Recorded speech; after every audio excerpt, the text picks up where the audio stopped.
a new system is because they've been funneling money into Nvidia's R&D, and they're just going to come out with a new chip that blows the water with the next Nintendo system. And Oh my God, it's going to that would support be fucking everything. that'd be fantastic. Yeah. If it supported like ray tracing and 4K, 8K, all kinds of crazy shit. That'd And then be they come awesome. back to being, now you're playing with power. Yeah. Oh my God, that would be so exciting. I think that's what they should do. Like, the fact that they're reliant on Nvidia's chips, they should just be funneling money into their R&D to make better chips for them. Yeah, go the Apple route of basically, secretly developing proprietary chips with third parties to blow everything else out of the water. Yeah. I mean, Apple's M2 is unbelievable in terms of performance. Oh, yeah. Nintendo, you've got way more money. It's a huge, like, almost night and day difference between M1 and M2. Like, you wouldn't even believe they came from the same family line. Yeah. Supposedly. But I got my old M1 over here. Yeah. I mean, M1's still good, especially for the time it came out. Like, I think we were talking about this too. I used to shit on Apple products because at one point in time in the past, they were good and they were giving you better equipment than like anything else in line. But then there was like this big slog for a while where they were just edging. Maybe they'd be better than ever some things, but they were also overcharging you, and the operating system was throttling it. But then all of a sudden they're like, no, we're going back to what we were used to doing. We're just trying to beat everybody else because we have the money to do it. Yeah, they were basically just using off the shelf, Yep. Intel products and stuff like that. And finally they were like, nah, we're gonna build our own proprietary stuff. You put it to the point that you're actually making me say something positive about Apple. I know. Never thought. Well, what's amazing is that this MacBook Air compared to the MacBook Pro that I had from like 6 or 7 years prior, like the specs on paper look almost identical, but it's night and day. Yeah. It's just like, because it's, as an M1 chip and same exact amount of hard drive space, same exact amount of memory as the 7-year-old laptop that I had before. Yeah. And yet it's unbelievable how much better it is. Well, I mean, it's almost like having the difference of, putting a different person's brain in the same body. Yeah. But yeah, I mean, everything's different actually. It's Apple is faster hard drive. Yeah. This is Sketchbook. This isn't going to make me buy an Apple product, okay? But also, as evil as Apple is, so is Microsoft and most of its competitors. Yeah. The reason I don't go to Apple is because their operating system is too restrictive. But with the direction that Microsoft is heading, honestly, there may not be a difference in the near future. So, go with whatever works better and has the software you want. Yeah, do you remember when operating systems were so open you could basically do whatever the fuck you wanted with them? Like back in the XP and Windows 98 days, where you could just like embed whatever the fuck you wanted on your desktop or whatever. Like, you could just do whatever. Yeah. Sure, it wasn't as user friendly. You actually had to learn how to, either A, use the command line like anything else, or B, if you wanted to use internet stuff, you had to learn HTML to embed things to your desktop. But you had the freedom to do it. Yeah, even Apple a while back, you could do a whole lot more because it was all just, they based it on Unix. And Yeah. I remember having all these add-ons in Apple where you would add functionality to the Finder and stuff like that. And they kind of got rid of all that. They kind of locked it down and made it impossible to install these things. Even Windows is making it harder and harder. So you can still get stuff like Rain Meter and other virtual desktop add-ons and things like that. But Like anytime they do an update, you basically have to uninstall because they have to update the thing and have to reinstall it. It's ridiculous. And you're like, oh, but no, we have to improve the user experience, which basically means we have to make it idiot proof. Yeah. And you can't make things idiot proof. All you do is make it harder on IT to hit people. That's all it is. Yeah, no more fun. You can't customize your machine anymore. Nope. At least not outside of their framework that they give you. Yeah, well, there's always Linux, which I am this close to switching over every single day. My bigger problem is that there's still just a lot of programs that don't work very well on Linux, even through things like Wine and stuff like that. And it's just a pain in the ass. But we're slowly getting to where there's more and more open source solutions to things that I use that are somewhat even better than the industry version. And they're going to hit a tipping point where I just never use a like mainstream operating system ever again. Yeah. Well, apparently, I mean, on the Steam Deck, Proton or whatever it's called, seems to allow you to run anything. Yeah. That's Windows based on it. So it still has some problems if you're using Proton on a computer end, like certain things like Photoshop and stuff like that don't run really well. Things that are like extremely hardware heavy, but most things, like it's not the gaming that's the issue, right? Like you can jump into gaming right now and be perfectly fine. It's all the work stuff that I do. It's like it's a pain in the ass getting it to work on Linux. That, and apparently I'd have to get a different computer, or I'd have to do some crazy jailbreaking, because Asus is doing this thing with their motherboards now that are actively preventing people from installing Linux on them. Oh. Yeah. That's weird. Yeah. Is that like some kind of Microsoft contract that's I have no getting clue. them to do that? Maybe it could be a joint venture between Microsoft and Apple of like, yeah, we're fine with competing with each other, but we don't want to deal with somebody else. Oh, well. Yeah. Well. Anyway, welcome to the Vomitorium, everyone. As always, I'm your host, The Metal, and joining me is my co-host, Marsupial Gamer. How you doing today? Good. It's warm here, so I got the air conditioner on. It is kind of warm here too. Weirdly, it was 43 or something when I went to bed. It was pretty chill when I went to sleep, and now I'm awake and it's like 70 something degrees, which is it's a pretty big jump between the time. I woke up. It rained all week, and I don't know if it was like a cold front followed by a warm front or what, but it got cold and then it got warm again. So yeah, it's crazy. Like I said, Weird. I went from within the whole last week, because I think I brought this up on the Wednesday show. It went from 30 to 80, like 60, 40-ish, and now we're back up to like 70. It's like it just went on this roller coaster. Yeah. But now we're here. Yeah, and I think it's probably all the weather is freaking havoc with my health, but Yeah. I'll get over it. I took some Advil. I'm good. I'm waking up. Yep, that's happening to me too. And tissue over Yeah. here just in case of I had a runny nose earlier. Well, happy birthday to Camelot 331, who I Oh. think his birthday is today, and Pipkin Pippa's birthday was yesterday.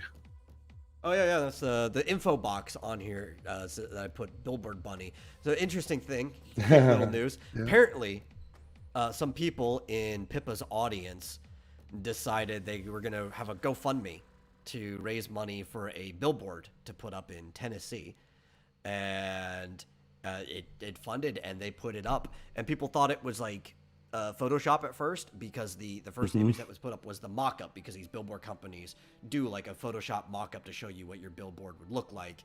And they're like, oh, see, there's like 2 different ads above it. But that was the mock-up. And then there was an actual drive-by video that showed the billboard in person. And there is a Pippa billboard, VTuber resources or whatever it says, professional services. In Tennessee, that you can see if you live in the general area. I think it's, God, I forgot what route they said. Is it on Highway 65 or 40 or? I think it might be 65. It's right next to a welcome services center for the city that it was put on, so it's pretty easy to find if you just follow the highway down. I think it's can you show it from the? I put it in the general chat. No, I put it in the content. You put it in sharing. content sharing. Yeah, I could show the billboard. Let me pull that up. I earlier I had a higher resolution. It might have been the Photoshop one because it's hard to read. Eat Petros. It says Pipkin Pippa Professional VTuber Services. Yeah. Pull this up. Phase Connect, and it has her YouTube. And it says, what does it say? Members, something, feed and seed. I don't. Tuesday through Saturday. Yeah, I had a higher resolution before too, but I lost it. Yeah. That's really funny. It's really cute. Yeah, and she's like, "Oh, that you broke it. Didn't get the right link." And then she found out like, "Oh, that link does work," because it does. Used to, it either has to have like the old school was the /u/ for the user, and then you could put the username, or now it's supposed to have like the @ but just typed in, it's like, yeah, it works. It'll most of the names that are supposed to have the @ afterwards, you can drop the @ and it'll still just bring it to you. Yeah, goes right to her. Now mine always worked, but that's because some of my channels I've had for so long before they even started doing like the /c or /u thing, that I basically had a custom URL because that's the only way they did it back then. Right, if you entered the partner program back where they only had the click-through ads that would pop up on the screen, so like that was one of the perks of just being grandfathered into the system. But now it doesn't matter. Everybody's got a custom URL. Yeah. It's funny I guess it's 9 p.m. Eastern, because I'm looking at her channel and she's scheduled for 8 p.m. Central. Her newest video, her upcoming live stream is, I guess she's going to be playing Sons of the Forest. There are 227 people waiting for her right now. Oh, no. Yeah. For the next 2 hours. Quite popular. Yeah. Only 172,000 subscribers. That, I mean, we say only because we're used to seeing people with like anywhere between 500,000 to a couple million subs, but like, you think about that, that's still a lot of people. Yeah. Orders of magnitude higher than this show. What's funny is that she's a YouTuber, and just, most VTubers are on Twitch. I don't know if that's the case though. Most private VTubers are on Twitch. A lot of the ones that are connected through like corporations stuff are YouTube. Like HoloLive is almost entirely YouTube. I think most of FaZe Connect is. VShojo. There's like a bunch of different ones. Yeah. It's funny. And I don't blame them. From a corporation, they probably look at it and see that YouTube is the safer bet. Because if you're a corporation, it's a lot easier to get into a partner program and stuff like that too. It's also, because of advertising, easier to build up somebody to that minimum 1,000. But like YouTube's terms of services, how it acts with companies and stuff, the ability to dispute claims, and it's a lot easier for a company to dispute things than an individual. Like it's just a safer bet to put all of your stuff into on YouTube than it is on Twitch. Yeah, it seems like it's easier it's easier to get suspended on Twitch. Seems like. But I know why a lot of the independent ones are on Twitch, because it is technically easier for a small person to get monetized and start out on Twitch than it is on YouTube, even though it's riskier for your career long term. Mm-hmm.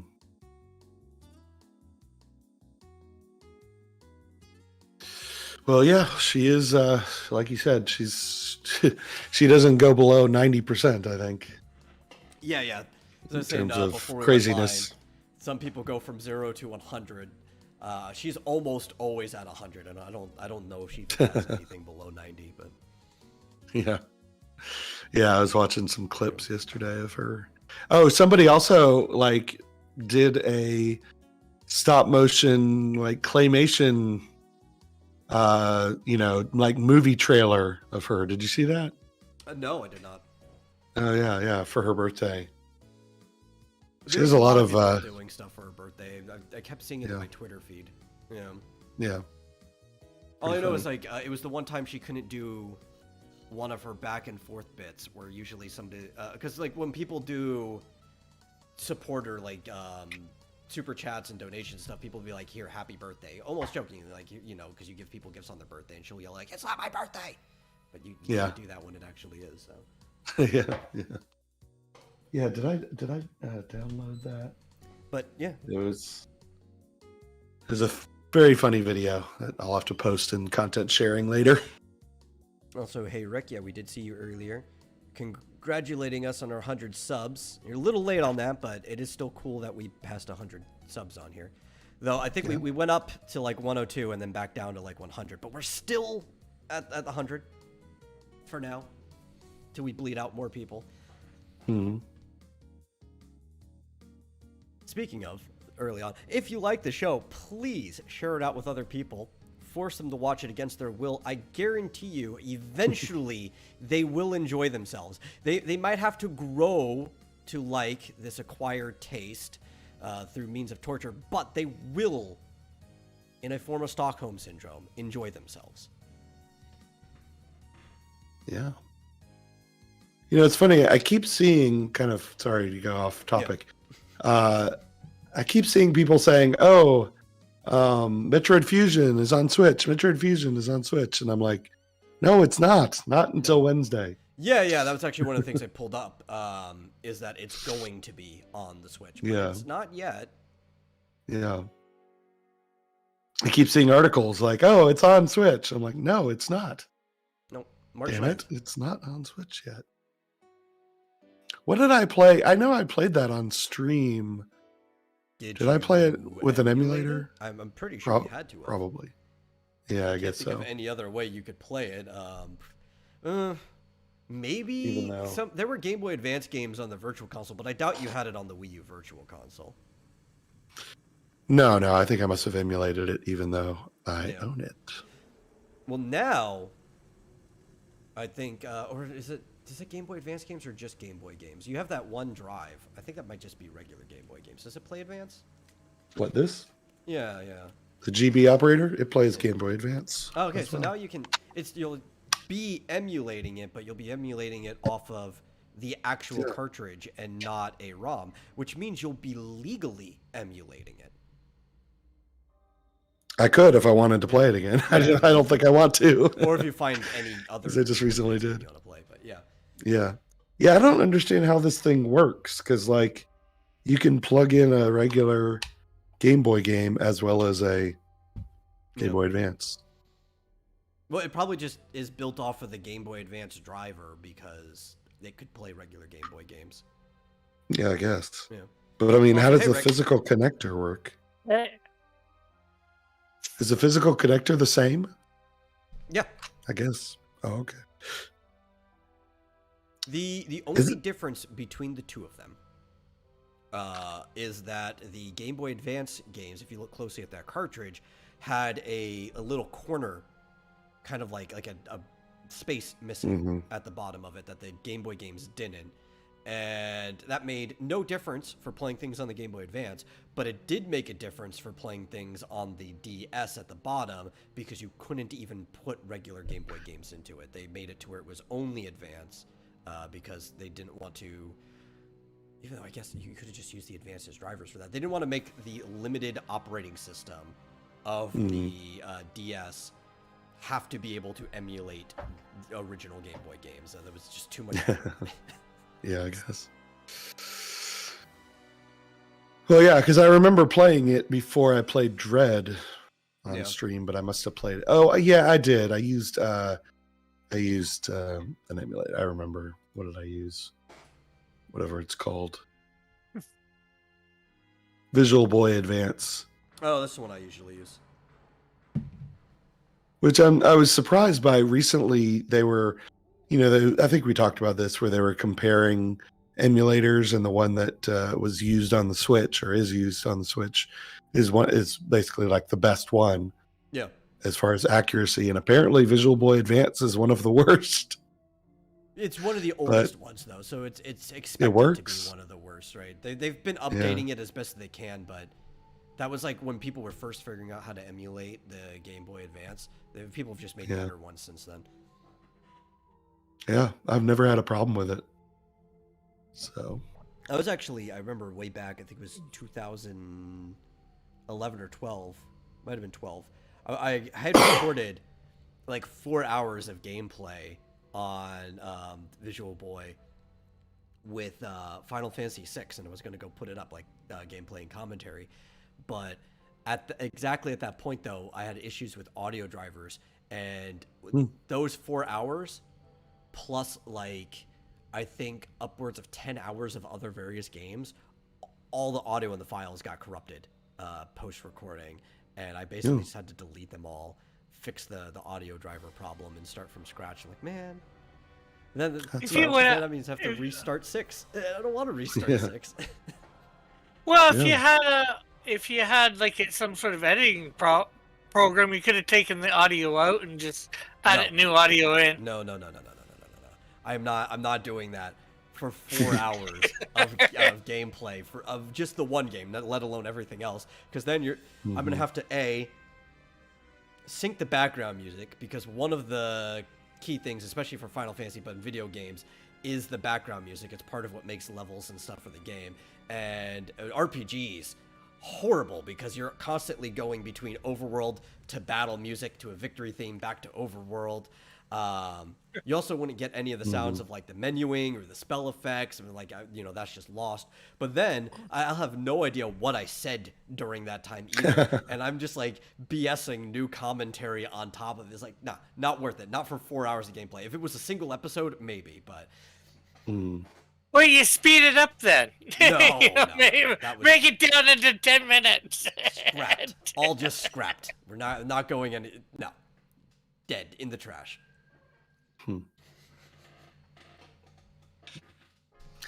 Nothing you can do anything about nowadays. What were you gonna say, Marsupial? I was gonna say, so how's it going? Good. Got that's Snowdrift, the cover for Snowdrift 2. Cool. Got my comics all ordered. Should have them probably Tuesday or Wednesday from a local place here in Hamilton. Monday, about 2 p.m. I get to go over and I get to see a sample of them, what they're gonna look like. And as long as I okay it, they'll be printed, and probably Tuesday or Wednesday I'll have them. Is there a reason? Does she have like an alter ego that's green and purple like that, or is that just her reflection in the? No, that's not her reflection. That's the villain of the issue. That's what I thought. Yeah, that's cool. It's also like yellow and red. I don't know where you're seeing green and purple. Or whatever. Well, the ice is skewing the colors a little bit. The blue of the ice. That's her rival. For this issue, she's gonna actually appear at least twice in the first year and a half. This character, the villain. John drew it. I colored it. John Dillon did it. Yeah. Is it like one of these stories where the villain has basically all the same powers as the hero? No. The opposite. Yeah. Snowdrift has the ice powers. She has heat powers. If it was a ballad, you could say it's a song of fire and ice. Indeed. But I gave John free reign, and that's what he came up with. So it's like, then it was, she's supposed to be under the ice, sunset. So if we, colored her in all normally, did all the lighting and all that, and then colored the ice over top of her to give it the right effect, I guess. Yeah. That's I neat.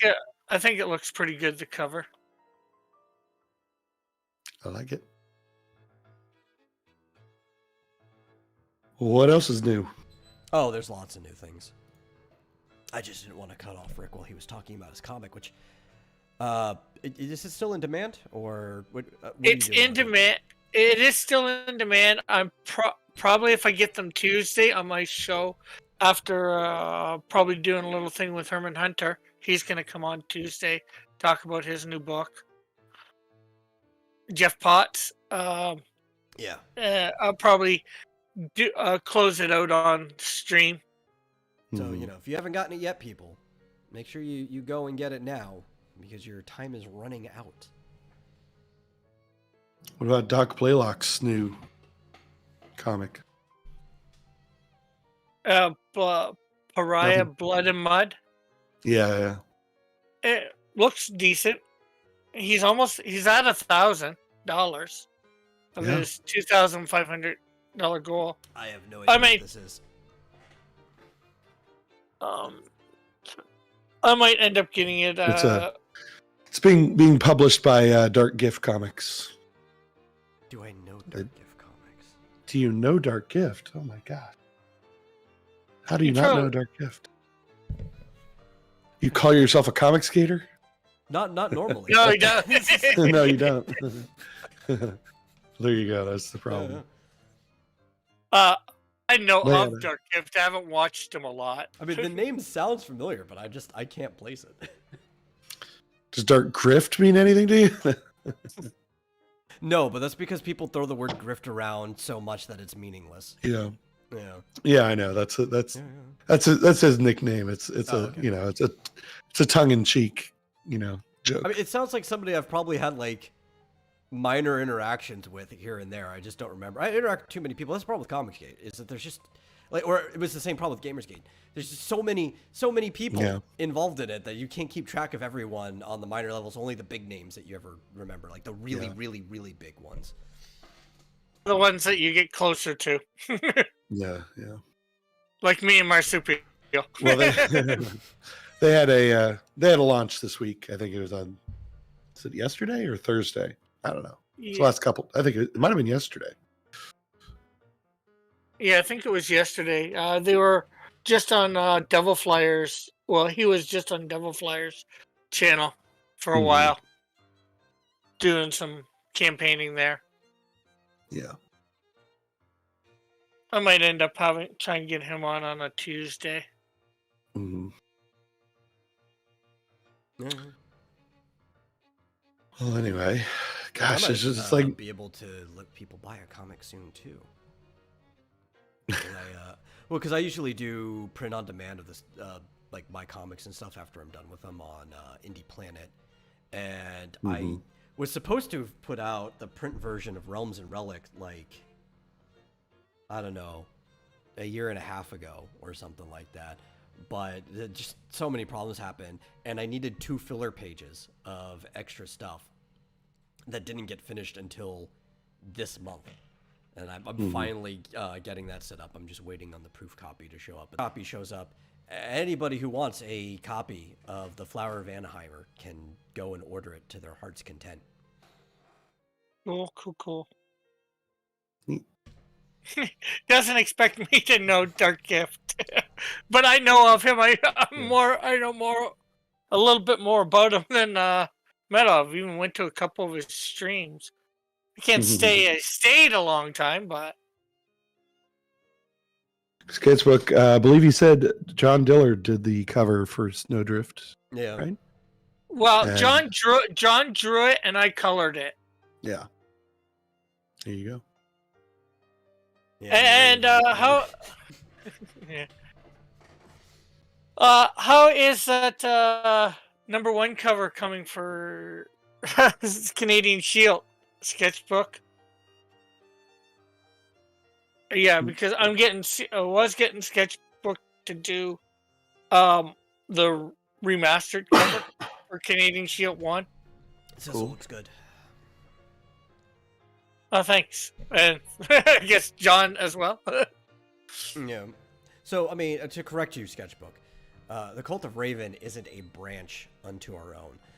We're actually the roots of the tree, right? The Cult of Raven actually runs Comicsgate. You have to understand that. But you can't expect us to understand everything that happens past the trunk, okay? Like, that's where we're connected. Yeah. We don't know where the branches and leaves are going. It's like that. It's like that lunch table diagram that John made. Yeah. We're over here, you know, on the lunch table over here, and then there's one way over on the other side of the room, and it's like, who's sitting over there? I can't even see them over there. I'll be right back. But even Diller said this, as you know, if there's one group you need to get good in to succeed in Comicsgate, it's the Cult of Raven. Obviously, Because we even have shirts. can't make sure that you get 1 million, but we can make sure that you get 0 if we wanted. That's right. Yeah, we can't help you succeed, but we But can we can definitely sink make you. you fail.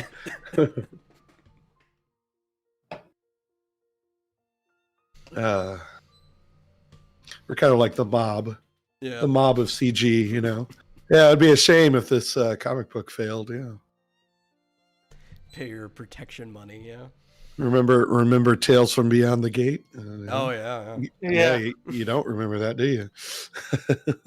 Yeah, I he do. switched to physical because the coloring was giving him issues on the software side. Oh, okay. Oh, Yeah, that can happen.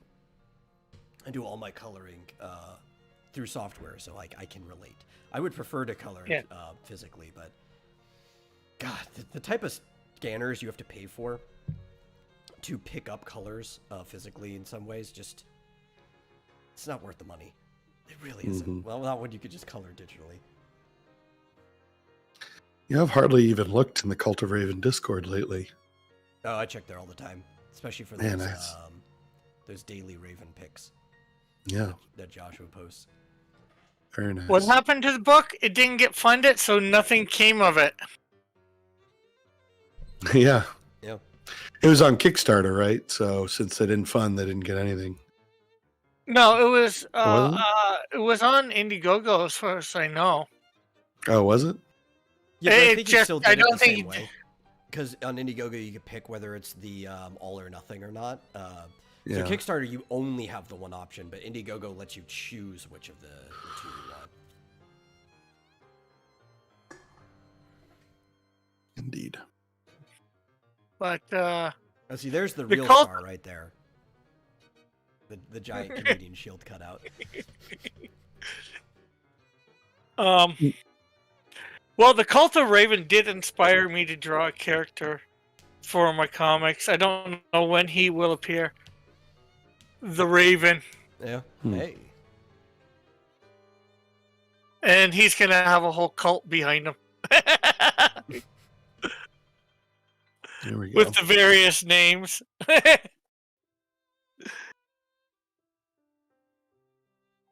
I just Oh my thought I'd gosh. show that Who's- off. Who is this cosplayer that you posted, Metal, from Instagram? Oh, that's a Faye Galvão. Oh my gosh. Brazilian. She's one of my favorites. Gorgeous woman. She somehow made her face look like, who's that artist? It does a lot of MJ. Shoot. That really good cover artist that I does know a you're lot talking of about. I'm cheesecake. trying to remember. It's Oh, name. is this Yeah. a picture in the Cult of Raven Yeah. Discord? Yeah, No, she didn't make I her don't face. know. That's just what her face looks like. I You look- I you know, look at but it's other like things, her face uh, looks like a comic book. It's amazing. Yeah, she's got like that natural, almost anime character face to it. Gorgeous woman. Yeah. Great hips. That's her best asset. But Where did you But- share this in the Cult of Raven? it's in the cosplay. Under section. cosplay. Yeah, she has quite the hourglass figure there. Yeah. Mm, that's a nice black canary. Way up there. Back from 2020. No, you have to jump to present.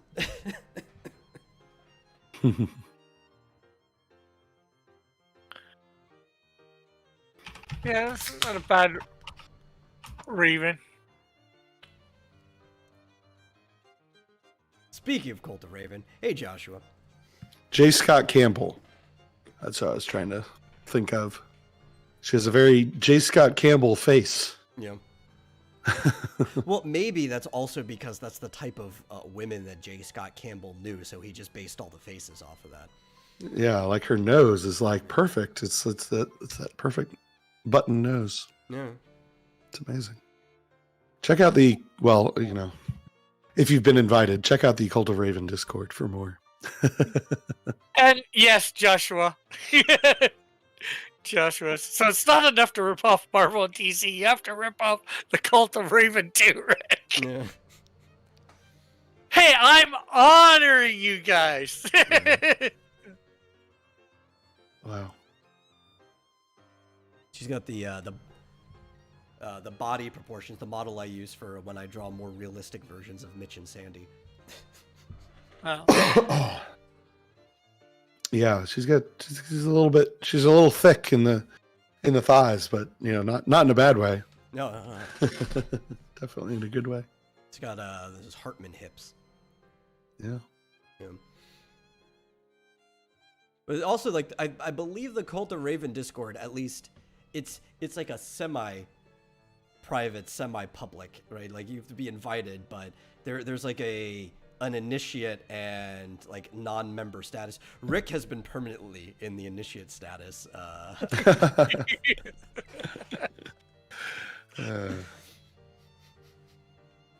But I mean, it used to be a little bit more open when we were recruiting, but after a guy named Dark End Link, it's had to become a bit more selective.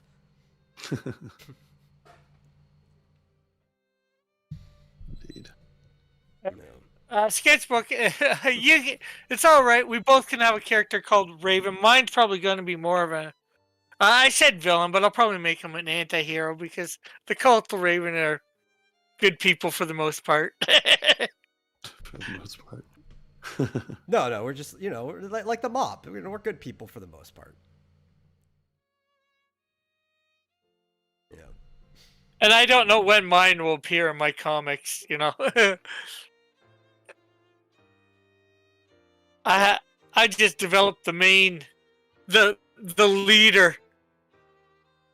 And then of course there's, all the people that we have. I got on the back of the sheet, although you can't really see it, all the different cult members. Some I don't even know what's happened to them. Haven't heard from them in a while. I think like Model, Eagle. Yeah, well, Eagle I saw pop up in a chat in something. Oh, I was at the Matriarchy and Eagle popped up. He just put his detective eyes, and then that's all we saw of him. Yeah, I want to show him a couple. Well, I showed him on my stream. I want to show him a couple books that I got for free. Yeah. The Shadow You Year One and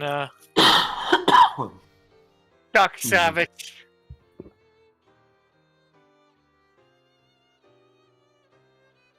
I think he'll like the fact that there's somebody too. Cat. We haven't heard from Cat in who knows how long.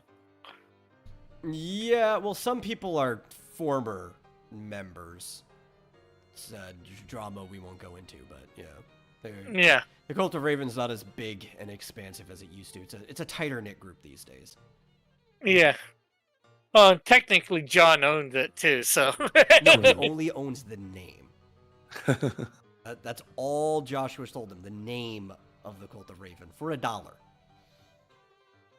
Apparently, if fell prey to the typical online group of drama, that happens to every group, but that you may or may not have been a part of. Maybe. There's a lot of drama. Again, you know what? It was there was already some people I think that were on the fringe of falling out. Like they were and then the whole DL thing kind of just pushed everything over the edge. Yeah. That's not who pushed me over the edge. No. Well, I mean, he was kind of a part of the same situation, though. I guess. I don't remember. Like, do you remember that was like the whole Church of Starfire stuff? Yeah. Yeah, I was going to say, with Pope Fire not being around much, I think that's half how the Cult of Raven got started. You know, though, all things considered, I'm not going to do an actual drama or specifics on the stream. That's cult information that can stay in the cult. But if you think about it, even though it was from accidentally developing a horrible nuclear bomb that never needed to be used, the Cult of Raven did win in the end. So, you know, casualties aside, it came out on top. Yeah. Developed a life of its own, too, I must admit, even for a while. Even past Pope Fire. Yeah. So, more important things. Yeah. Apparently, MMO players have been included in the dictionary now, or at least the roles that they play. Oh. So while a couple of the words technically have already been in the dictionary for other purposes, the words tank, healer, and now DPS have been added to the dictionary as part of its Winter 2023 update on dictionary.com with the official additional meanings for the first two, and then obviously DPS wasn't really a word before that. What about AoE? To, I don't know if AoE is on dictionary.com. I have to check. They added like 1,500 words during the update. But yeah. Tank, healer, and DPS are now at dictionary.com, which doesn't mean they're in things like the Oxford Dictionary or anything like that. But we've seen a trend where things will show up on dictionary.com, and then like a year or whatever later, it'll show up in like the Webster Merriam Dictionary and stuff like Merriam-Webster and stuff like that. Yeah. I said it backwards. I can report that AoE is in dictionary.com. Nice. AoE? Oh, no, I'm thinking I'm thinking AOC. I don't know about that. But what does DPS stand damage for? per second. Oh. So, like, as opposed to your tank or healer, these are the people who are just putting out damage constantly, and you rate them by how much damage per second they do. Or heal damage per second? Wouldn't healer be healing damage? I mean, I guess you could call a healer an HPS if you wanted to, but we just straight up call them healers. And that would be like healing per second. But no, technically in MMO, in most of them, almost everyone is DPS to some degree. But when we say DPS, we're talking about the roles that are actually built to be doing the damage.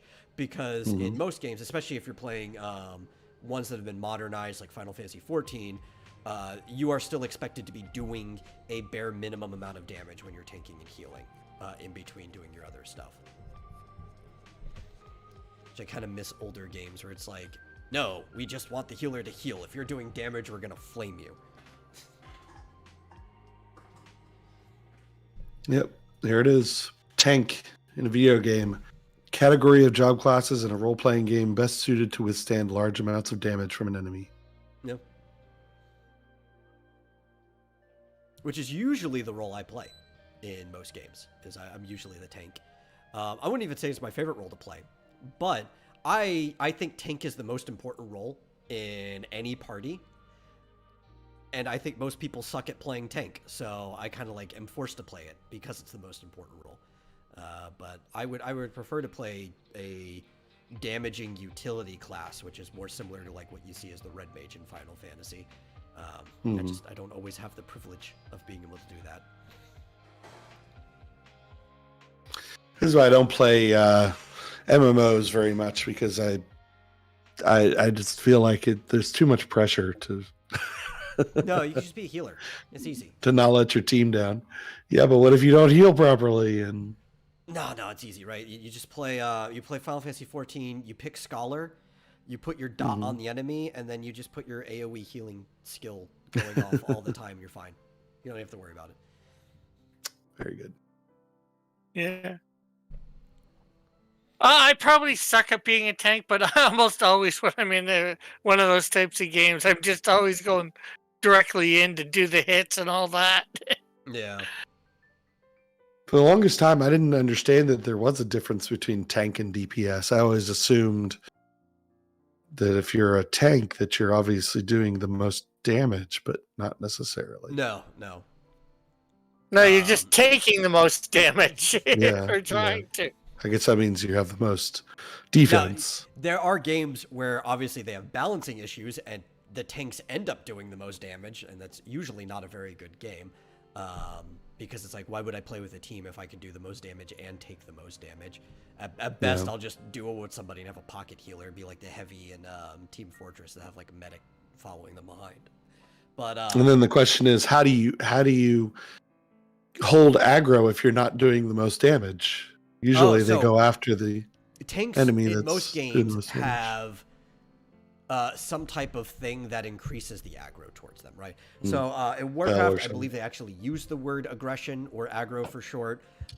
In Final Fantasy, they like the term enmity, or actually the term in Japanese just translates to hate, but enmity is a cooler word, I guess. It's like a So you're- taunt. Yeah, so you're hate. Sort So you of. have like a taunt, like a provoke.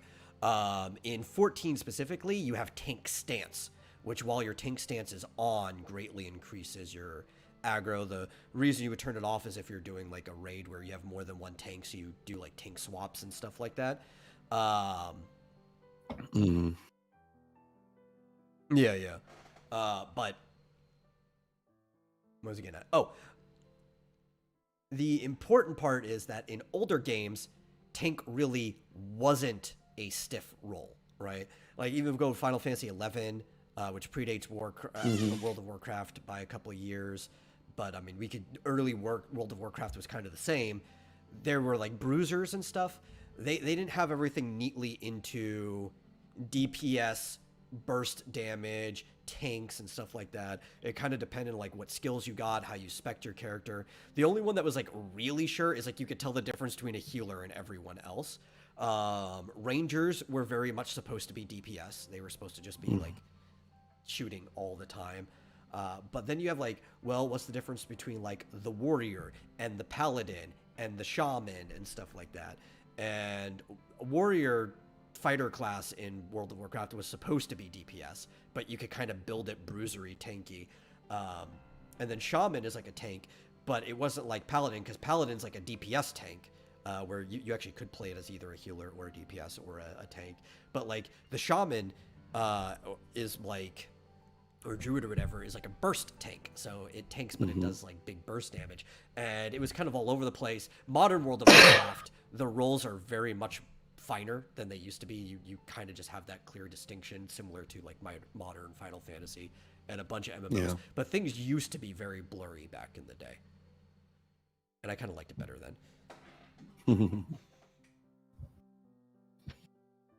Yeah. Yeah, I don't play MMOs as much as I used to. I don't mind some of them, but I like playing with people I know. Well, I keep telling you, Rick, we could get back into Final Fantasy 14. I pay for the game, so I can form parties. And Yeah. I'm willing to carry people through the first 2 expansions of the game. I say that because that's all you get is the free trial. But I will carry you. Yeah, And I it's guess fun. You could do old content with people because the way Final Fantasy works is for dungeons, they level sync you. So, I mean, you could choose not to. You could go with an unrestricted party and just have like a level 90 person killing everything for you. But if you actually want to enjoy the dungeon as it's designed, you can have a friend who's beaten the whole game come down and be like, oh, this level 18 dungeon will only let you go into it at level 20 at max. So I would just be level 20 in that dungeon. And we'd still be playing roughly the way the dungeon's designed to be played. Yeah. What is the thing for that? The subscription? How much is that? Oh, I know you're that going to tell me in subscription? American. In American funds, you can play it for like $13 a month if you just upgrade from free trial to subscription. It'll give you the same limits of like you can have 8 characters total, 1 per world. For like $2 extra, like 15 USD a month, it gives you 40 characters with up to 8 per world. So I don't think I need more than 80 characters. Most That's people only need the crazy. one. Especially now they have data center travel. It's like you could go to any world on your physical data center. So any North American server at all now. You don't have to like have different characters per world. The only good thing for it is like, well, I might want a character in the European or Japanese server or something, but like at most you need one character per data center now. Mhm. Yeah. But I enjoy playing it. I play primarily a Lullafell, which is the short characters, like what Foot was playing, but he was a Taru that he drew more like a Lullafell. The little tiny chick named Lyco because I had to go with a lore accurate name. Who is Maybe we should try and get together. Mhm. Maybe we should try and get a bunch of us together, maybe on Friday nights again or whatever. Yeah. Well, I know because like Marsupial, you were considering playing, but that was also at the time that we were all going to be playing together, and then you like quickly dropped out of it since you were only streaming it solo. Playing what game? 14. Like you'd played Oh. like a couple sessions, but you were jumping into it at the same time that we were all going to play together. But Yeah. since there was not a paid player amongst us to be able to form a party, we just ended up all kind of dropping out at that time. Yeah. I'm honestly just not interested in MMOs. Yeah.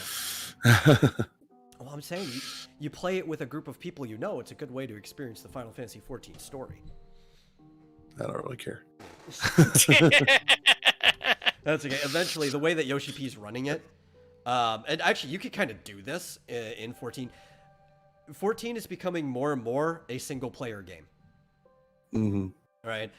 They've been adding duty support to like every single dungeon throughout. So if you're a free trial player, every story dungeon now has duty support, and what that means is they have select NPCs that will go into the dungeon with you, so you could just do the dungeon solo. You could play through the whole free trial story by yourself now, without another person, effectively like it's a single player game.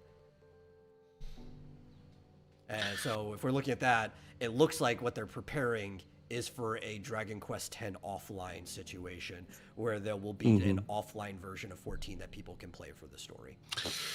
Man, if we got Dragon Quest X, I'd play that. I'd Yeah. play the hell out of that. I would too. I'm I'd just play the hell out of 11 if they would just merge the two subscriptions. I don't even care if I have to pay $2 extra a month, or even up to $5. I'd pay up to $5 extra a month from my $15 to $20 to have both subscriptions in the same service, because then I would just jump between the two. I don't know. And then there's another one that with free, as far as I know nowadays. Last time I played, anyways. City of Heroes, Hmm. City of Villains. I played a lot of City of Heroes back in the day when it was new. I got a subscription. Well, I wouldn't say when it's new. I got in when City of Villains came out, but it was still running at the time. Yeah, I got in just before City of Villains. No, because my subscription that I did for a year for it had City of Villains. Unfortunately, I wasn't able to carry into City of Rogues. Sketchbook the says Rogues he were- plays Star Wars: The Old Republic from time to time, and even DC Universe Online. I haven't played Old Republic. I've heard good things. Like it was pretty bad at first. It had a bad launch, but after they took care of that, I've heard positive things about it. More positive than negative. It's just not one I could ever get into. Yeah, I used to play a lot before. I do have it, I believe, in my Steam. It's free to play, so. And I tried playing DC Universe Online. My problem with it was, one, the story was stupid. The character customization was limited. And it was like, it looked better in some ways, but it felt like I was playing like a worse version of City of Heroes. And if I was going to play like a worse version of City of Heroes, I'd rather just play Champions Online, which I actually used to play quite a lot of. And I thought from like a gameplay perspective, while it didn't look as good, it was better than DC Universe Online and had better character customization because you could basically make your character look however you wanted in Champions. Yeah. That's what I hate with a lot of these MMOs, especially the superhero ones. Yeah. They're very limited in your stuff for what you can put on or whatever. You know? Yeah, I don't I mind know, as much. I've tried creating my characters several times on a bunch of them, and it's can never get them exact. Yeah, you could probably get pretty close with some of your more average body type ones in Champions. I don't think they would let you even come close to the Canadian Shield, though. Like, they just don't make anyone that tall or muscular in that game. Yeah. But, yeah. I don't mind as much in fantasy, though. Like, in just normal high fantasy RPGs, like World of Warcraft or Final Fantasy, when character customization is more limited, because you want it to feel like it's a part of that fantasy world. But superhero, yeah, the range of like cape comics and like characters are so wide, right? They vary so much that you would want good character customization in it. Champions was also free, Sketchbook. It was made by the same people who made the Star Trek Online and the Dungeons and Dragons Online, which actually I think I like the Star Trek one more. It basically played exactly the same as Champions from the dungeon level aesthetic, like when you're down on the field missions and stuff.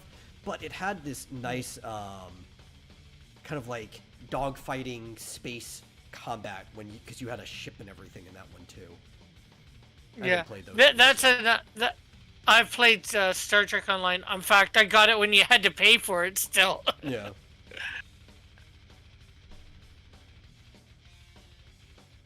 Oh, I can Sketchbook. I've got stuff to find City of Heroes that was brought back by the fans. Yeah, it's not that hard to find a link, but you do kind of have to go out of your way.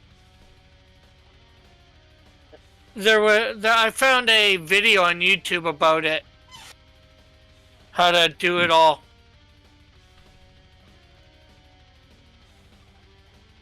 There's some program called Tequila, something like that.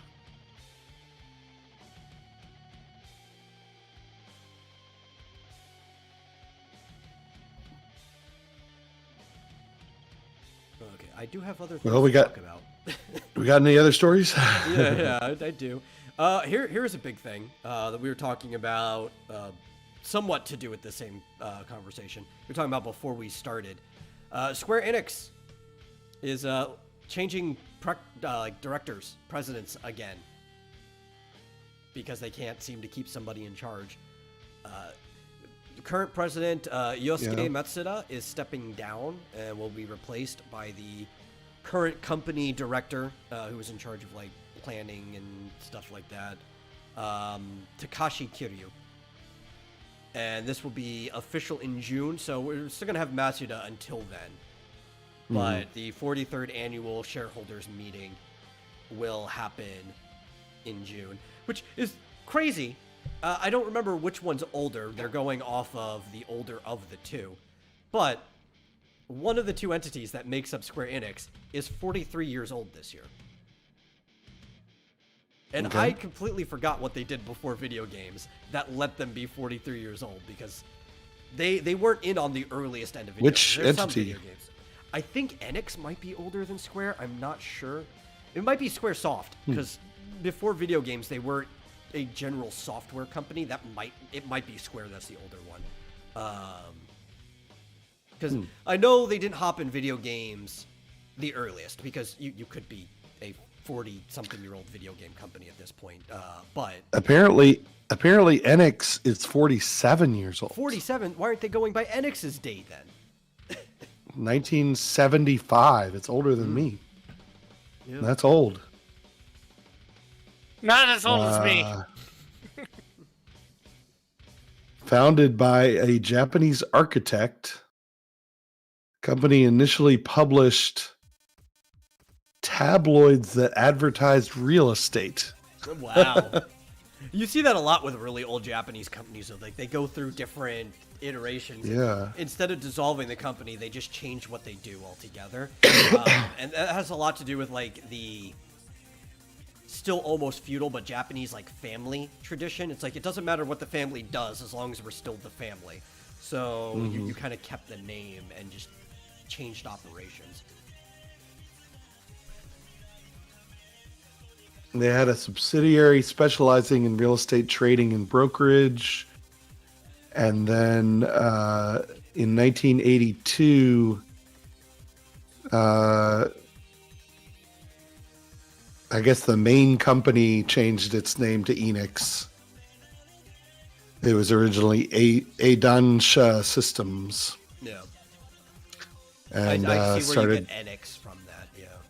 yeah, started working on computer games in 1982. So for they the don't first, pronounce it Enix or even Enix in Japanese. It's Enish, right? Because the X often makes like the sh sound in Asian.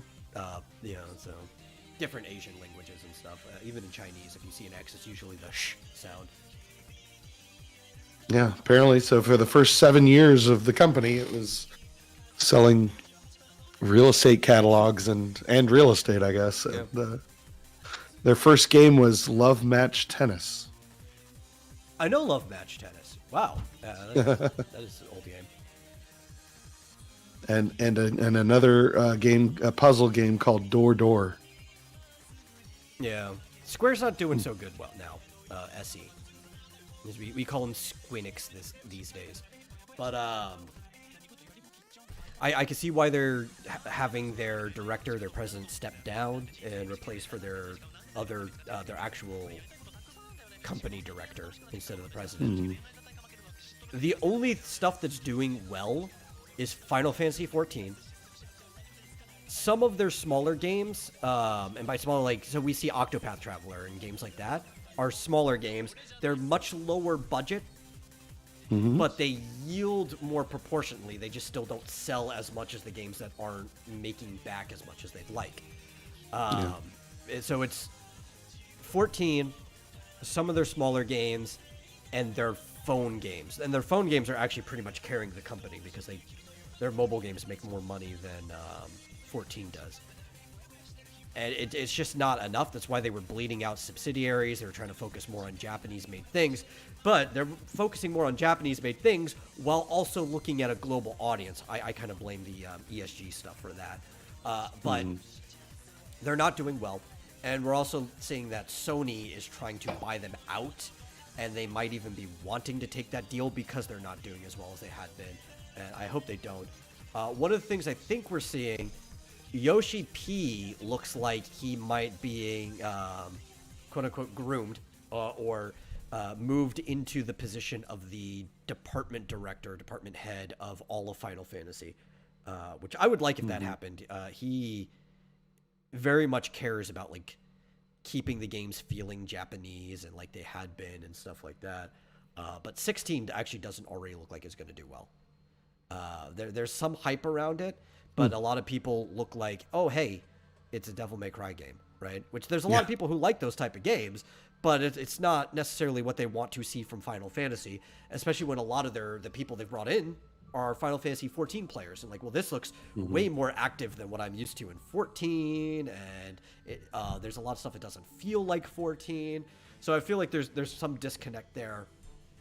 Yeah. I don't think it'll do bad, but it probably won't be doing anywhere near as well as they want it to, which is probably going to hurt them pretty badly. We think it probably won't sell as well as 13, which even that's not too much of a complaint. 13 at the time was the best-selling Final Fantasy game within its launch window, but there was a lot of hype for 13 before it came out.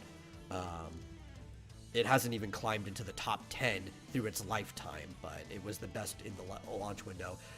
I don't think the launch window, my brother doesn't think the launch window is going to be doing that well either. We've been talking about that quite a bit. And we don't even know if it'll catch up to some of the other games. Hopefully it will. Maybe it'll turn out to be a stellar game, and word of mouth and reviews will actually get people to buy it. But I would have gone I would have gone the Dragon Quest XI route, and bring back go back to the roots of Final Fantasy, bring back the active time battle system, Yeah. and So even Yoshi have like a P has 2D said he's up for version. that. Like he said Yeah. he'd be interested in like coming back to turn-based or ATB or something like that. Hmm. But he says that he doesn't think the graphic style would match that. And when he says that, what I really think he means is the company won't let them do something like that with the graphic style. That's why we see most of that stuff in Yeah. the Octopath Traveler, or even in Bravely Default, where they have more of a chibi looking thing. But what I'm see a hoping is if sketchbook. this game doesn't, have a good one, Sketchbook. If this game doesn't do as well as they want it to, maybe it'll give them a clue, like looking at things like a Dragon and things like that, that they can do a just really high fidelity turn-based game, right? Like maybe that might be the direction. I don't understand why. I mean, they could do it like in the original kind of Final Fantasy VII style, where that's what they could have done with the Final Fantasy VII remake, was just have the latest and greatest graphics, but have it work the same as the original Yeah. game. It would be cool. I I would don't have loved to understand. see them actually make two different models for the characters. So like in 7, have like these really heavily detailed models in battle, but then as you're going through the world, you actually have like this almost claymation chibi version of all the characters walking around that look really nice. I think that would be a great. They don't need to. I They mean, don't. They could use the same they model could. in both circumstances. Because, but it'd like be I said, cooler. in Dragon Quest, XI, it's all Yeah. seamless. The graphics are the same whether you're in battle mode or overworld. It looks all Yeah. the same, and Yeah. Which I think You they know. I gotta should get do for, started. a they remake. just of didn't have to 8, go so but, dark. I think 7 would be cooler if they did have like cartoonish ones for the overworld, just because that's how 7 was. Like it would just be more of a throwback to it. I mean, they could I don't even understand how they had the time in Final Fantasy, or sorry, in Dragon Quest XI, to essentially have a second game. I mean, the 2D version isn't just the 2D version was like built seemingly from scratch. I mean, I guess the beats are the same, but like the world looks different, and there's even like a different dungeons and different layouts and everything when Yeah. if you switch to 2D version. It's weird. I don't know how they did that, but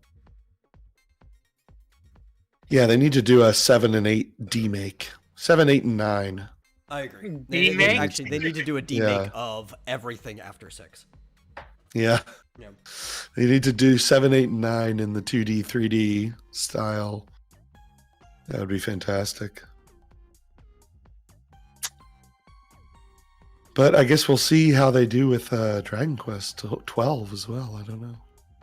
I think another problem is that Square just doesn't know where to put its money, right? Because it's constantly trying to make up its money from investors, right? Which to some degree you have to do, because you have to have front money for games, and you can only spend so much from previous like profits onto the next game. They need investment, but they do so much of like trying to put money here to research and development, put money here, put money here, put money there. They're talking about NFTs one month, they're talking about AI incorporation another month or whatever, and they're not focusing on the big thing that investors should want: good gameplay experience. Because gameplay experience seems to be something that the only person in the company that cares about is Yoshi P. Yeah. Right. Graphics, Didn't- blah blah blah. They don't care about the gameplay experience, and that's what sells the game. They're almost like in a Konami state where it's like, we're putting all this money here. We have games. I mean, they own Chrono Trigger, right? Yeah. Why have they not come out with a new Chrono Trigger game? I don't understand that. Maybe they'll do that with like the 2D, 3D eventually. Because remember, they are doing, which was already a 3D game, Chrono Cross remake. So I think the idea is in there somewhere. They just haven't gotten around to it. There's definitely a lot of internal tug of war at Square. Yeah. By the way, Square was founded in 1986, so I don't understand what they're talking about with What company It was might founded be in Enix's, 79? and Enix just wasn't public, like didn't have shareholders until that point, right? Maybe. For the first 4 years of their running, they may not have just had a shareholder, like, so they need an I annual meeting. guess. It's confusing. But yeah, I don't know what. I think it's a great idea that they've been selling shit off. Yeah. They don't need all this extraneous crap. But I don't know what direction they should go in. I don't know what direction they are going in with their main, IPs. Yeah, I have no clue at all. Feels like they're all over the place. Especially when they're trying to do stuff like I think probably one of the biggest mistakes they did was even trying to make a game like Forspoken in the first place. Yeah. Right. And it's not even That was what ended up with the game. Like, I mean, the game should have been better if you talk to the actual like writer director of the game, because it's the same person who was like the lead writer, was also the director. The game looked very, very different when he was first formatting it. But even then, it's like, this doesn't seem like a good game. It better, but not good. I think Forspoken was just a horrible direction, and I feel like it was influenced by Sony, because it very much looks like the type of game that Sony is putting on its systems now. It just seems like so generic. Just, I don't know. There's no life to it. There's no. I don't even know what the story was or anything. Yeah. Just seemed like generic. They have these IPs with very distinct personalities and, they don't know what to do histories. Yeah. And I'm just like, lean into that, Or even don't when they do pump out this something generic like, crap. Battle Pass or stuff like that. Yeah. Like Chocobo Racing could have been, the Chocobo GP could have been a great game. Completely ruined by everything being attached to battle passes and being mostly a free-to-play game where you have to buy the individual characters and stuff like that. It's like, no, people would have loved this game, especially coming from 14, because it is based on the mechanics of the original Chocobo Racing game, but instead of only having chibi chocobos and stuff, you actually have other Final Fantasy characters, so it feels more like Mario Kart. And people who raced in 14 in Chocobo Racing would have easily been able to jump over to this better controlling game. And you had this great audience and crossover you could have marketed to, and you screw it by treating it like one of your mobile games. Horrible idea. Yeah. There's no vision at Square right now. There's another reason why I think they're trying to get Yoshida into the director's chair of the Final Fantasy department, because he seems to be one of the few people there that have vision. The only other person who seems to have vision is actually Nomura, but it would be better if he wasn't in Final Fantasy, especially because he has Kingdom Hearts makes so much money for them. He needs to just focus on Kingdom Hearts, and they need to fully separate this to where he is the just department lead of the Kingdom Hearts department, and then there's a different lead of the Final Fantasy department, which he isn't technically the lead of anymore. That somewhat split back in like 2017. It's just been kind of like going through weird mid periods since then. They've got so much, their back catalog is so hard to get a hold of, I mean, hate to keep going back to Dragon Quest, but it's like, yeah, you can get 1, 2, and 3 on the Switch. But what about 4, 5, 6, 7, 8, 9, 10? I mean, Dragon Quest how do is you one get of the those? few examples of true vision there, maybe even more than these other two. I normally don't mention it because the part of Enix that is Dragon Quest is almost a completely separate entity. It makes them money, but Hori, as part of their merger, was given free reign. Like that was the one condition they had for the whole merger. So as long as Hori's around, Dragon Quest will still be Dragon Quest, and I'm not worried about Dragon Quest. Even if some other company like Sony buys them, there'll be this pre-existing condition for Dragon Quest. They probably won't even be able to buy them unless that condition is met.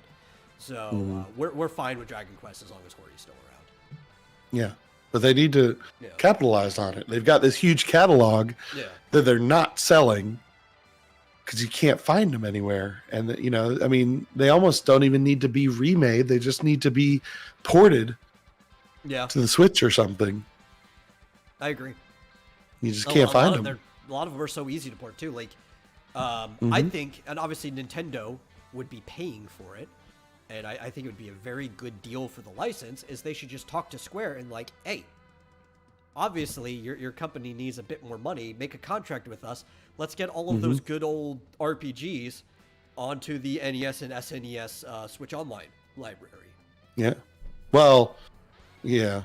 I mean, I would want the DS versions though. That's Well, the I know thing. you'd want them, but like this would be a start. This would be a start of getting the library accessible.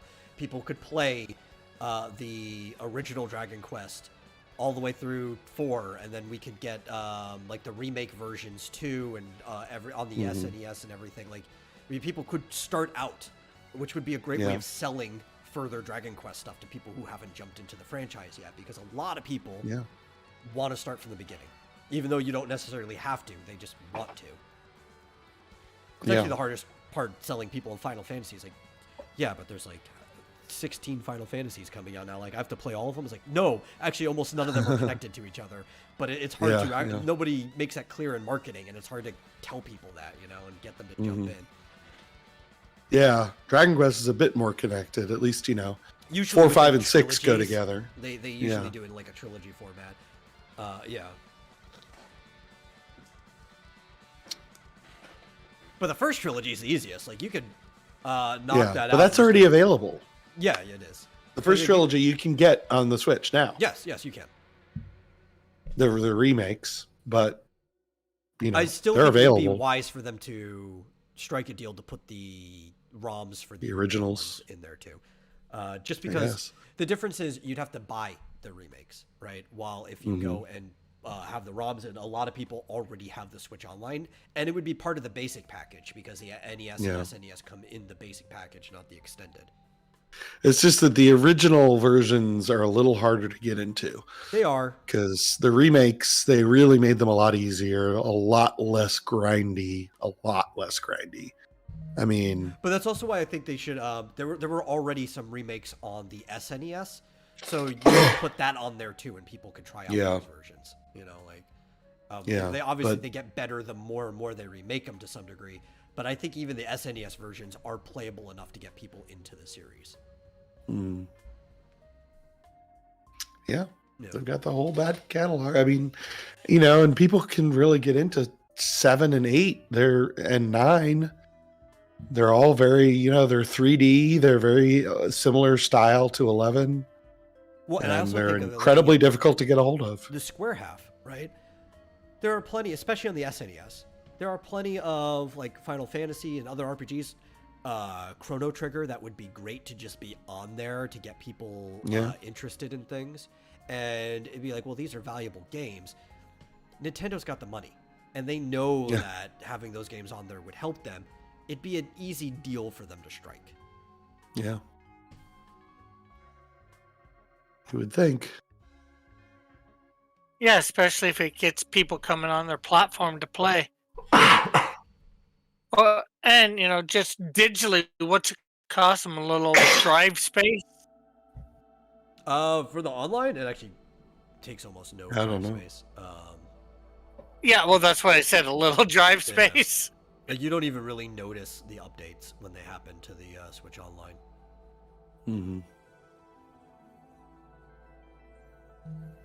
Well, it's something that needs to happen, but probably won't. Not just for them, but like obviously they're working with other ones. Like there's Konami games that are on there, I think they're working on some Capcom games getting on there too. Like, I don't know why they haven't. Well, like the whole yet. Mega Man series is you can get in, like, I think it's two or three collections. Yeah, 2 collections for regular Mega Man X, another 2. Yeah, on there you go. Steam. 4. Well, that's on Steam, of course. Yeah. So I don't know. It's on Switch too. It is. Yeah, those are all. But so there is one thing, you will be able to get the back catalog of Final Fantasy soon. We talked about this before. The Pixel Remaster collection is coming to Switch. I forgot what the exact date is, but it is a very, very soon date. I think it's coming up in the spring, but you will finally be able to play some version of the original 6 Final Fantasies on Switch. But there's still a few Dragon Quest games like the ones on the DS and stuff that you literally cannot play. So there's that. I know once Pixel Remasters comes out, that means you'll be able to play everything through 10 on the Switch. Oh yeah, Final Fantasy. You could get the port of 7, the original one, the good version of 7. You can get the HD upscale of 8 on there. You can play 9 port, and the 10 and 10.2 remaster is also on the Switch. Obviously, there's no 11. They really do need to make a trust system version of 11 offline so people can play through that if they wanted to. But you can play 12 as well. So all the non-MMO versions of Final Fantasy up to 12 can be played on the Switch. So that's not that bad, and they do always go on sale. But we are missing some Dragon Quests, and there's a lot of other stuff in their catalog you can't play. So you can play Chrono Trigger on there. But there's some great games that some people have never even heard of. Like we've talked about the 7th Saga, which I don't even think you heard about that game until I brought it up to you. That uses like the mode 7. And it's a fantastic RPG where you just have 2 party members. The one you start off and you get to pick a partner. Super Mario RPG is not on there, and they need to talk to Square about that, obviously, because there's some joint right issues with that game and all kinds of stuff. I've never played the 7th Saga, but I've heard of it.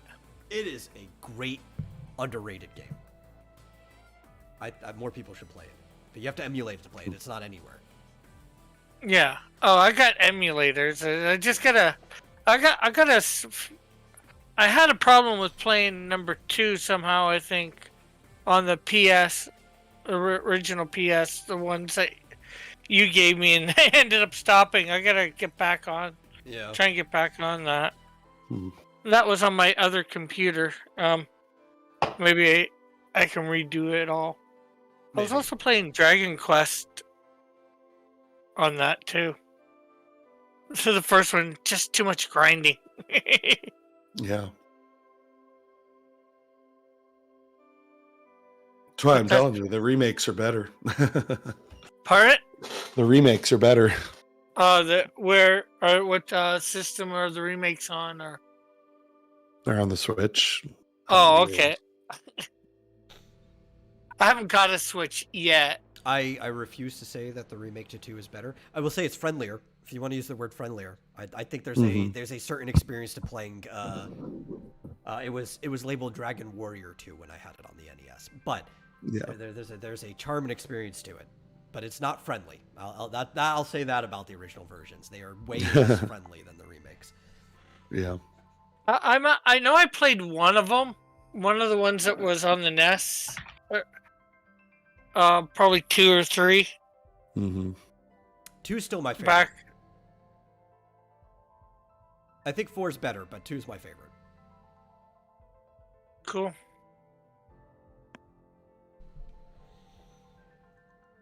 I guess we are coming close to the end, so we should probably move to something else.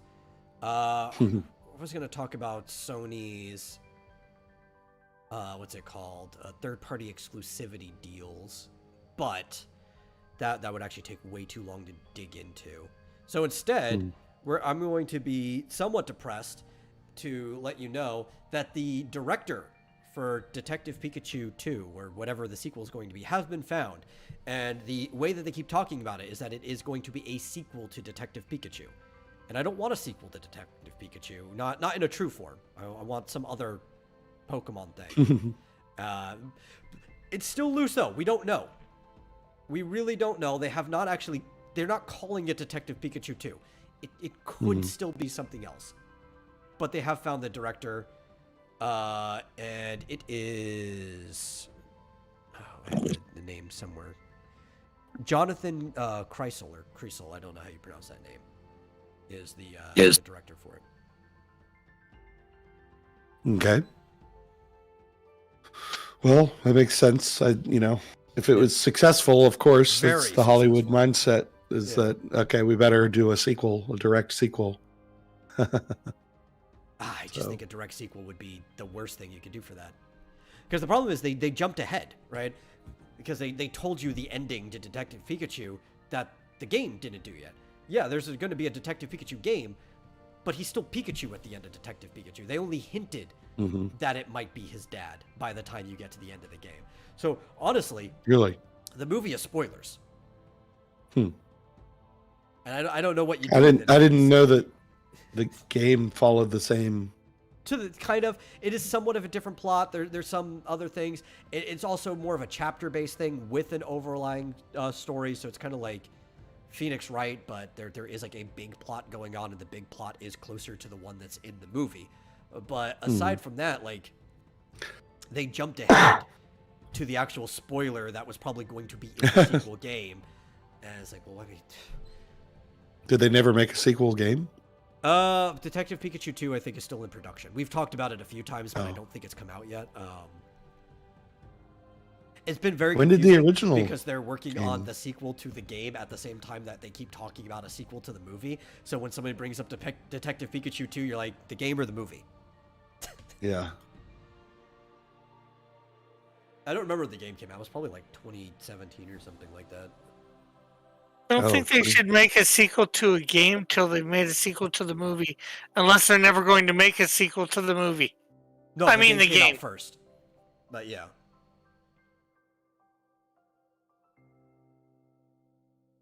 Yeah, apparently it came out in 2016. I didn't even know 2016, that about was this close. game.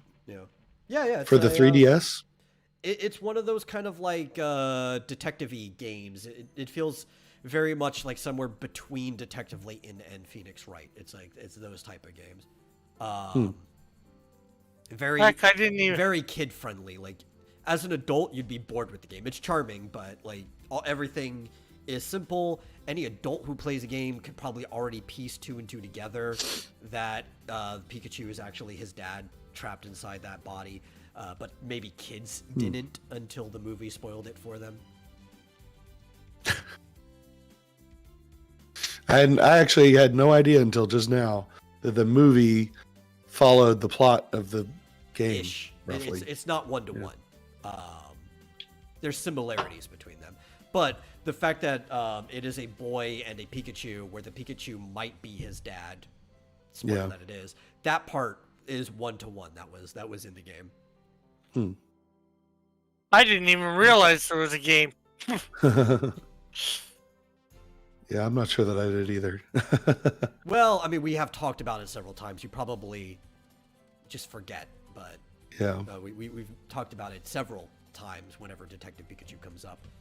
But yeah, so it's got a director. What did Kreisel do? He created, wrote for, and was the executive producer for Portlandia, which Portlandia is hit and miss. Like, it can be funny, especially because it is kind of making fun of Portland culture. Just, it's making fun of it in a loving way, which I, even though I'm not such a fan of the culture of Portland, I usually prefer anything when somebody makes fun of it in more of like a genuine and loving way. It's people who are from the area that are making fun of it. He also did the series Baskets, starring Zach Galifianakis. So I don't know if he's the right pick for this. And no, funny, he also wrote for like every single Tim and Eric Awesome Show production. I do love the Tim and Eric Awesome Show. But he's there. Maybe he'll make something. This is something I would prefer they didn't do a Detective Pikachu then, especially picking him. Like, if you're going to do more of a live action, wacky, comedic thing, great. You picked a great guy to do it. He can direct. He can also write on the movie with whatever the writing staff is, work with the studio, and do some comedic thing. There was laughs in Detective Pikachu, but I would want something more geared towards comedy with a director like this. And that would be great. That would be a good sign for us not having just a Detective Pikachu 2. Maybe it can be, I don't know, maybe he could write something about the Pichu brothers or whatever, where it is the Pokemon, but when it goes away from people and it's just Pokemon talking, it could be like Feifel, American Tail, where like the animals are actually talking. But then like if it jumps back over to people looking at the animals, you just hear them making Pokemon sounds. Yeah. I always wondered that about Meowth. Was he really talking, or? Yes, that was the whole thing. Is that Meowth somehow Yeah. learned how to talk? Yeah. There was a whole episode on it where it explained that like he was kind of like orphaned or whatever, and he hung out outside of like I think it was like a theater, and he would like watch them doing their stuff, and he would like try to mimic like, and over time he learned how to talk. The whole episode was kind of I actually remember that. I remember that episode. But yeah. Well, alrighty. I We did make it guess to the end of the we'll show. we'll have to look forward to that movie. Yeah, I'll tell you what I'm not looking forward to, real quick, is Dungeons and Dragons. I've kind of been killed on it. The trailer looked kind of fine, but it looked like it could have been fun enough, but it wasn't everything I was wanting from a Dungeons and Dragons movie. And then recent things came out where they were talking about how they wanted the female characters to be the ones doing most of the action, with Pine's character kind of taking the seat back. And the way they were phrasing it at first was fine. It's like, because his character is more the guy who doesn't like to get his hands dirty. It's like, okay, that's fine. You can have a dynamic like that, because he is kind of more of like the bard thief kind of dude. And one of them is just straight up a bruiser. But then afterwards, they immediately said, and, we found it fun to emasculate the male characters. It's like, okay, I'm out. Yeah. I'm killing it. Adding that to the end, unnecessary. This it's just all the signs I need to know that it's going to be like a modern MCU movie that's not worth watching almost at all. There might be some fun bits, but those fun bits, I'll probably just catch clips of it online later. Yeah. Yeah. Jeez, and I was gonna go see that movie. Now I'm not sure. Was it all female writers? I don't think so, which it makes it even worse. Really? A lot of the male writers these days also like to emasculate the male characters, but it's probably because a bunch of them are male feminists. So, you know, keep that clock ready to reset in the writer's room. You never know when something's going to happen. Yeah. Anyway, that's it for the show. Anyway. Thank you all for watching. If you enjoyed the show, please share it with somebody else. Get them hooked into that Stockholm Syndrome early so they'll learn to love us. And if you really enjoy the show, please give a donation to streamlabs.com/vomitorium live. Really helps us out. And we'll see you guys in the next episode. See ya.